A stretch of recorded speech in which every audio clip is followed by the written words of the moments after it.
तीसरे अध्याय में कर्म योग का वर्णन है।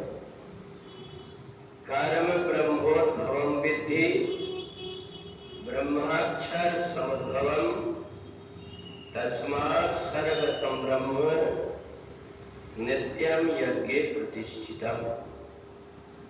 भगवान कहते हैं ये सारी सृष्टि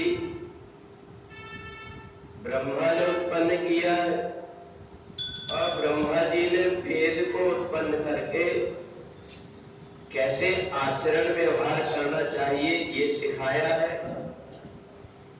और जो व्यक्ति इंद्रियों के द्वारा नित्य परमात्मा से संबंधित कर्म करता है उसके प्रत्येक कार्य यज्ञ बन जाते हैं। अगर कोई व्यक्ति इन इंद्रियों को परमात्मा के प्रति न लगा करके आलस में जीवन जीता है वो व्यक्ति का जीवन व्यर्थ हो जाता है। दूसरे जन्म में जाकर के इस जन्म में जितना व्यक्ति ने अपनी इंद्रियों को चुरा करके छिपा करके और उनसे कोई कर्म नहीं किया दूसरे जन्म में उतने कठिन कार्य उसको करना पड़ता है। और इसलिए एक व्यक्ति जो धन संपत्ति पाकर के हमें प्रसन्न दिखाई देता नौकर चाकर उसके घर में लगे हुए हैं दूसरे जन्म में जाकर के वो और खुद उसको मजदूरी करके अपना जीवन पालना पड़ता है क्योंकि ब्रह्मा ने बनाया ही ऐसा है। पूरी सृष्टि को कर्म से जुड़ा हुआ है। हर व्यक्ति को बिना कर्म किए नहीं रहना चाहिए। जो व्यक्ति अपनी इंद्रियों के द्वारा इस जन्म में कर्म नहीं करता दूसरे जन्म में उसको उससे ज्यादा मेहनत करके अपने पेट को पालना पड़ता है।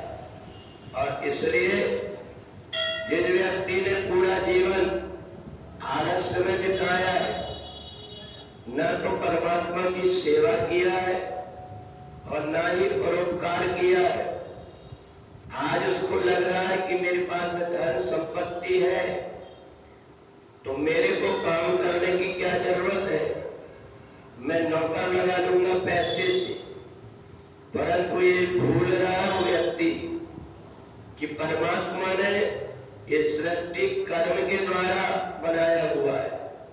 इसलिए जो व्यक्ति इस जन्म में सुख भोगने के लिए कर्म से अलग हो जाता है दूसरे जन्म में जाकर के उसको जन्म से लेकर के मरने तक कर्म में ही उलझा रहता है।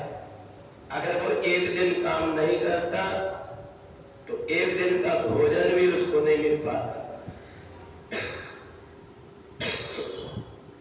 तो इसलिए प्रत्येक व्यक्ति को अपने जीवन में कर्म करना चाहिए। और जब व्यक्ति के पास धन संपत्ति है उसके घर में नौकर चाकर काम करने वाले हैं तो उसके लिए कोई ऐसी जगह में जहां परमात्मा का आश्रम हो वहां जाकर के शारीरिक सेवा करने से हम जो कर्म नहीं कर रहे हैं अपने घर में हमें परमात्मा ने सुख सुविधा दिया है हमें संपन्न बनाया है कि हम नौकर चाकर रह करके कर्म करा ले रहे घर का काम भले करा लो पर भगवान के दरबार में जाकर के जो थोड़ी बहुत सेवा कर लेता है उसका अगला जीवन भी सुधर जाता है। जो व्यक्ति सेवा करता है अगले जन्म में सब प्रकार के सुख साधन से संपन्न होता है। और इसलिए जो हम संसार में देख रहे हैं कोई चले नहीं बिन मोटर के कोई नंगे पैरों भाग रहा कोई लुटा रहा धनमान मुक्त कोई भीख किसी से मांग रहा जो कुछ भी हम देख रहे हैं ये सब कर्म का ही फल है।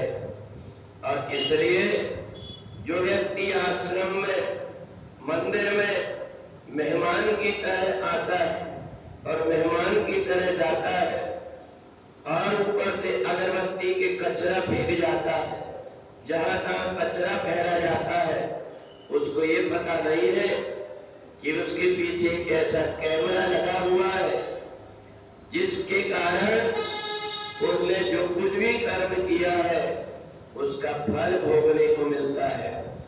और इसलिए हम देखते हैं कि बड़े बड़े पद में रहने वाले व्यक्ति भी आश्रमों में जाकर के बहुत छोटी छोटी सेवाएं, जूते की देखरेख करना, झाड़ू लगाना, टॉयलेट साफ करना, ये सब प्रकार की जितनी सेवा करता है उतना ही वो धन कमा करके अगले जन्म के लिए बैंक बैलेंस रख लेता है। तो इसलिए कर्म तो व्यक्ति को करना पड़ेगा, क्योंकि ब्रह्मा ने इस सृष्टि को कर्म के आधारित बनाया है।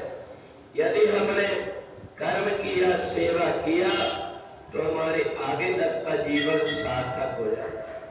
पूरे वृंदावन बिहारी लाल